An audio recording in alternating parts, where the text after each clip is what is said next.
আমি তখন হাসতে হাসতে আল্লাহর কাছে ভীষণ সন্তুষ্টি নিয়ে পৌঁছতে চাই যে আমি একটা ন্যূনতম ওই জীবনটা লিড করতে পারলাম, যে আমি একটা ইনসাফের হাসি নিয়ে আমি আমার আল্লাহর কাছে পৌঁছতে চাই। হায়াত মৌতের মালিক আল্লাহ, ন্যূনতম সিকিউরিটি নিয়ে চলাও হলো সুন্নাহ।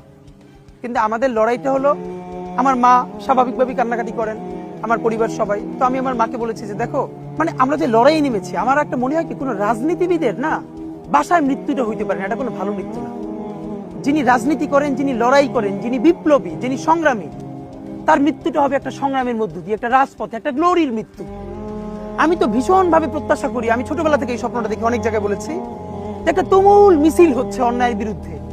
সেই মিছিলের সামনে আমি আছি, কোনো একটা বুলেট এসে আমার বুকটা হয়তো বিদ্ধ করে দিয়েছে, এবং সেই মিছিলে আমি হাসতে হাসতে আমি শহীদ হয়ে গেছি।